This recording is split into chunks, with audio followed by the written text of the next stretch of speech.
Good evening, this is Siyad Ilikkal. എല്ലാ ദിവസവും വൈകിട്ട് 7 മണിക്കുള്ള മാർക്കറ്റ് ന്യൂസിലേക്ക് കടക്കാം. ഇന്ന് വിപണി എക്സ്പെക്ട് ചെയ്ത പോലെ തന്നെ RBIയുടെ മോണിറ്ററി പോളിസി മീറ്റിംഗ് ഉണ്ടായിരുന്നു. പുതിയ ഗവർണർ സഞ്ജയ് മൽഹോത്ര അദ്ദേഹത്തിൻ്റെ ഡെബ്യൂ MPC മീറ്റിംഗ് ആയിരുന്നു. 25 ബേസ് പോയിന്റ് കട്ട് ഉണ്ടായിട്ടുണ്ട്. എന്നാൽ മാർക്കറ്റ് വളരെയധികം വോളറ്റൈൽ ആയതുകൊണ്ട് 43 പോയിന്റിൻ്റെ മൈനസോട് കൂടിയിട്ടാണ് ഇന്ന് വ്യാപാരം അവസാനിപ്പിച്ചത്. Especially ONGC, ITC, SBI, Britannia, Adani port തുടങ്ങിയ സ്റ്റോക്കുകളിൽ ഒരു ഇടിവ് കണ്ടു. SBIയുടെ റിസൾട്ടിന് ശേഷം SBI ഏകദേശം ഒരു 2% ഇടിവ്, FMCG ജെയിൻറ്റ് കമ്പനിയായിട്ടുള്ള ITCയും ബ്രിട്ടാനിയയും ഏകദേശം 2.5-1.5% ഇടിവ് കണ്ടതുകൊണ്ട് നിഫ്റ്റിയിൽ ആ ഒരു നേട്ടം കൈവരിച്ചില്ലെങ്കിൽ കൂടിയും ഈ ഇൻട്രസ്റ്റ് റേറ്റ് കട്ട് ഉണ്ടാക്കിയിട്ടുള്ളത് ബാങ്കുകളുടെ എല്ലാം തന്നെ നിലവിൽ ഹോം ലോൺസിൻ്റെ എല്ലാം തന്നെ ഭാരം കുറയും. പുതിയതായിട്ട് എടുക്കുന്ന ഹോം ലോൺസ് ഇതിനു മുമ്പ് ഉള്ളതിനേക്കാൾ കുറച്ചും കൂടി അട്രാക്റ്റീവായിട്ടുള്ള നിലയിൽ നമുക്ക് കിട്ടും. അപ്പോൾ ഇതെല്ലാം തന്നെ റിയൽ എസ്റ്റേറ്റ് മേഖലയിലെല്ലാം തന്നെ ഒരു പോസിറ്റിവിറ്റി ഉണ്ടാക്കുമെന്നാണ് പുതിയ വിലയിരുത്തപ്പെടുന്നത്. അതിലേക്കൊക്കെ നമുക്ക് ചർച്ച ചെയ്യാം. ഈ വരുന്ന ഈ മാസം 23-ാം തീയതി ഞായറാഴ്ച കോഴിക്കോട് വെച്ചിട്ട്, മലബാറിൽ കോഴിക്കോട് വെച്ചിട്ട് ട്രേഡേഴ്സ് കോൺക്ലേവ് നടക്കുന്നുണ്ട്. നിങ്ങൾക്ക് ഇഷ്ടപ്പെട്ട എല്ലാ ട്രേഡേഴ്സും മെൻറ്റേഴ്സും അവിടെ വരുന്നുണ്ട്. ഒരു 1 ഡേ പ്രോഗ്രാമാണ്. ഉച്ചയ്ക്ക് ഭക്ഷണവും രാവിലെ മുതലുള്ള ആക്ടിവിറ്റീസും എല്ലാം തന്നെ അവിടെ അറേഞ്ച് ചെയ്തിട്ടുണ്ട്. അപ്പോൾ ഞാൻ അവിടെ സ്പീക്കറായിട്ട് എത്തുന്നുണ്ട്. ഞാൻ മാത്രമല്ല, നിങ്ങൾക്ക് ഇഷ്ടപ്പെട്ട ഒരുപാട് മെൻറ്റേഴ്സും അവിടെ വരുന്നുണ്ട്. അപ്പോൾ അവരെല്ലാ ആൾക്കാരും കാണാം, നേരിട്ട് ഇൻട്രാക്ട് ചെയ്യാം. നല്ലൊരു അവസരമാണ്. അപ്പോൾ താല്പര്യമുള്ള ആളുകൾ തീർച്ചയായിട്ടും ബുക്ക് ചെയ്യാം. ഫസ്റ്റ് കമൻറ്റിൽ ഞാൻ ലിങ്ക് പിൻ ചെയ്ത് വെച്ചിട്ടുണ്ട്.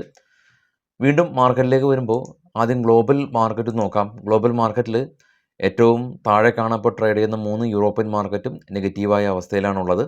ഏഷ്യൻ മാർക്കറ്റ് എല്ലാം തന്നെ വലിയ ഉണർവ് കണ്ടില്ല. ഏറ്റവും ടോപ്പിൽ ബിറ്റ്കോയിനിൽ ചെറിയൊരു ഫോള് കണ്ടു.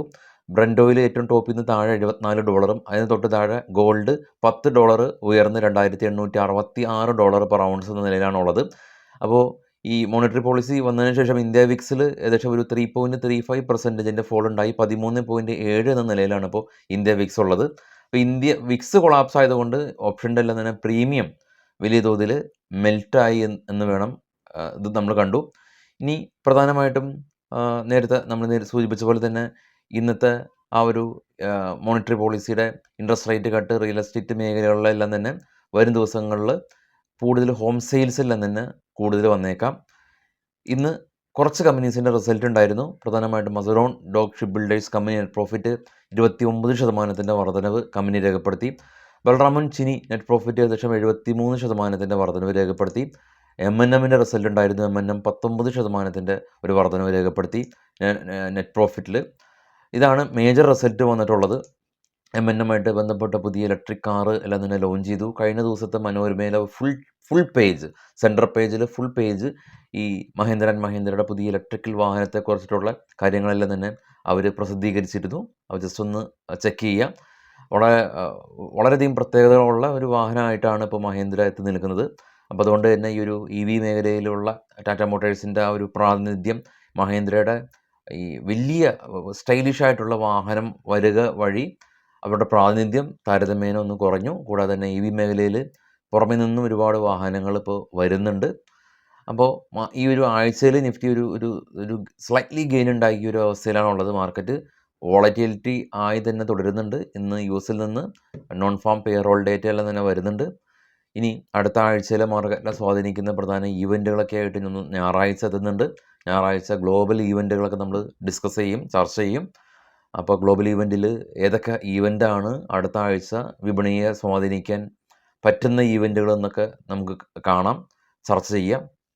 ചാനൽ എന്ന് പറയുന്നത് ഒരു ചർച്ചയാണ് നമ്മൾ വൈകിട്ട് ഉദ്ദേശിക്കുന്നത്. നിങ്ങൾക്ക് കളക്ട് ചെയ്തിട്ടുള്ള നിങ്ങളുടെ ഡേറ്റ എല്ലാ ദിവസവും വൈകിട്ട് ഒരു സുഹൃത്ത് FISൻ്റെയും DASൻ്റെയും ബൈയിങ് എത്രയാണ് അല്ലെങ്കിൽ സെല്ലിങ് എത്രയാണെന്നുള്ളത് കമൻറ്റ് ചെയ്യാറുണ്ട്. മറ്റുള്ള ആളുകൾക്ക് അത് ഉപകാരപ്പെടാറുണ്ട്. ഞാൻ എന്നൊരു വ്യക്തി എന്ന നിലയിൽ എനിക്ക് കളക്ട് ചെയ്യുന്ന ഡേറ്റക്ക് ഒരു പരിമിതിയുണ്ട്. അപ്പോൾ നിങ്ങൾക്ക് ഷെയർ ചെയ്യുന്ന കാര്യങ്ങൾ നിങ്ങൾ കമൻറ്റിലൂടെ നല്ല ഡേറ്റാസ് എല്ലാം തന്നെ ഷെയർ ചെയ്യുക. ആരെയും ഹേർട്ട് ചെയ്യാതെയുള്ള കമൻറ്റുകളെല്ലാം തന്നെ രേഖപ്പെടുത്തുക. ഞാൻ പറയുന്നതിൽ എൻ്റെ അക്ഷരസ്ഫുടതയൊന്നും തന്നെ കാര്യമാക്കേണ്ടതില്ല. പറയുന്ന പോയിൻറ്റുകൾ എന്താണെന്നുള്ളത് അത് ആവശ്യമുണ്ടെങ്കിൽ മാത്രം അത് എടുക്കുക, അല്ലാതെ നെഗ്ലക്റ്റ് ചെയ്യുക. അല്ലാതെ നമ്മളൊരു ഇൻവെസ്റ്റ്മെൻറ്റ് അഡ്വൈസറി കൊടുക്കുകയോ ഒരു സ്റ്റോക്ക് ബൈ ചെയ്യാനോ സെല്ല് ചെയ്യാനോ ഉള്ള ആഹ്വാനമോ നിർദ്ദേശമോ ഡയറക്റ്റ്ലി ഒരു ഇൻഡയറക്റ്റ്ലി ചാനൽ തുടങ്ങിയ ഏകദേശം ഒരു 4 വർഷമായി ചാനൽ. 4 വർഷത്തിൽ ഒരു ദിവസം പോലും നമ്മൾ കൊടുത്തിട്ടില്ല. മാർക്കറ്റ് ഇപ്പോൾ റാലി ചെയ്താലും അല്ലെങ്കിൽ ഫോളോ ചെയ്താലും അതീവ അതിനെ പുകഴ്ത്തുകയോ ഇകഴ്ത്തുകയോ ചെയ്യാറില്ല. എല്ലാ ദിവസവും ഒരേ ഫേസോട് കൂടിയിട്ട്, അല്ലെങ്കിൽ എല്ലാ ദിവസവും ഒരേ ഇമോഷനാണ് ഞാൻ കൺവേ ചെയ്യാനായിട്ട് ശ്രമിക്കുന്നത്. അപ്പോൾ എല്ലാവർക്കും ശുഭരാത്രി നേരുന്നു. Thank you.